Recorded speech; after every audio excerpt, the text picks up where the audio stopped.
গহপুৰ দক্ষিণাঞ্চলত এতিয়া ব্ৰহ্মপুত্ৰ নৈ গৰাখহনীয়া, যাৰ ফলত চিন্তিত হৈ পৰিছে প্ৰায় ২০ৰো অধিক গাঁও।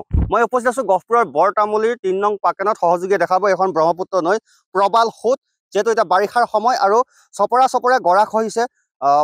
কাষতে গাঁওসমূহ লাগি আছে। এতিয়া গাঁওসমূহলৈ ভাবুকিৰ সৃষ্টি হৈছে গৰাখহনীয়া, কাৰণ ইয়াত যদি অতি সোনকালে জলসম্পদ বিভাগে ব্যৱস্থা গ্ৰহণ নকৰে তেন্তে আৰু বৃহৎ অংশ খহি গুচি যাব, যাৰ ফলত গাঁওসমূহ হয়তো পোৱাৰ সম্ভাৱনা আছে, যাক লৈ যথেষ্ট চিন্তিত হৈ পৰিছে এইসকল গঞা ৰাইজ। আমি কথা পাতিম। দাদা, আপোনাৰ ওচৰলৈ অকণমান আহিছোঁ, অকণমান ৰ'ব। কওকচোন, গৰাখহনীয়া যথেষ্ট সহায় নিয়ে আছে, সহায় নিয়ে আছে। হয়, কেনেকুৱা চিন্তা হৈছে? চিন্তাটো আমাৰ চিন্তা হৈছে যে ঘৰখন বনাই পেলাই থাকিবও নোৱাৰে, মানুহো থাকিব নোৱাৰা হৈছে। আমাৰ বহুত চিন্তা লাগি আছে। এতিয়া আমি কেনেকে থাকিম ঘৰত? গৰাখহনীয়া গৰাৰ ওপৰত আমি থাকিব নোৱাৰা হৈছে। এতিয়া পানীও দেখিছোঁ প্ৰবল, পানীও এতিয়া প্ৰবলে হৈ আছে। এইটো বহুত চিন্তা কৰিছে। চৰকাৰে বনাই দিম বুলি কৈ আছে বোলে। কিমান এই আমাৰ গাঁওখন কিছুমান কৈ আছে যে বনাই দিব বুলি, বনাই দিয়া নাই। তেলে দেখি আছো যে আমি বনাব নেকি, বনা নাই। এতিয়া আশাত আছে বনাব, এতিয়া আশাত আছে। নিশ্চয় দাদা, এনেতে যদি গৰা খহাই থাকে, দেখিছো বৃহৎ অংশ কৃষিভূমিসমূহ নাইকিয়া হ'ব, গাঁওসমূহ এফালৰ পৰা নাইকিয়া হৈ যাব যদি এনেকে গৰা খহাই থাকে। কৃষিভূমিটো পিছৰ কথাই, মানুহ থাকিব নোৱাৰিব, গাঁও থাকিব নোৱাৰিব। ইয়াত নানা সমস্যাৰ সন্মুখীন হ'ব আমাৰ গাঁৱৰ ৰাইজে। ইয়াত চাওক আপোনালোকে গৰা কেনেকে খহাই নিছে।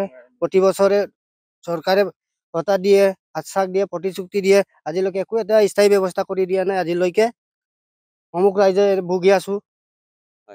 আৰু নিশা হলে চাগে ৰাতিপুৱা কেনেকে কটাম, টোপনি নাহে আমাৰ। ৰাতিৰ সমস্যা হলে এনেকে গৰা খহাই যদি মথাউৰি ভাঙি যায়, কি সমস্যা হ'ব আমাৰ। ৰাইজে চিন্তিত সিমান। এতিয়া ইয়াতে পাৰ্কুৰ পাইনৰ একো ব্যৱস্থা কৰা নাই। নাই, একো এটা দিয়া নাই আজিলৈকে। ইয়াত জিঅ' বেগৰ আচলতে প্ৰয়োজন আছিল, নহয় জানো? জিঅ' বেগ ইয়াত স্থায়ী ব্যৱস্থা লাগিছিলে আমাক।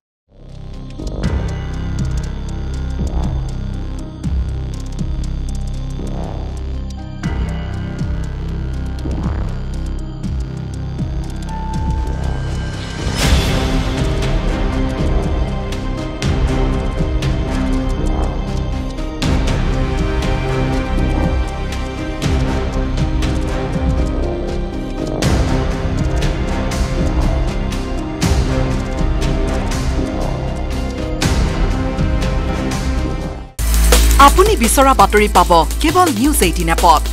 নিউজ 18 এপ ডাউনলোড কৰিবলৈ স্কেন কৰক এই QR কোড। গুগল প্লে ষ্টৰতো পাব এই নিউজ 18 এপ।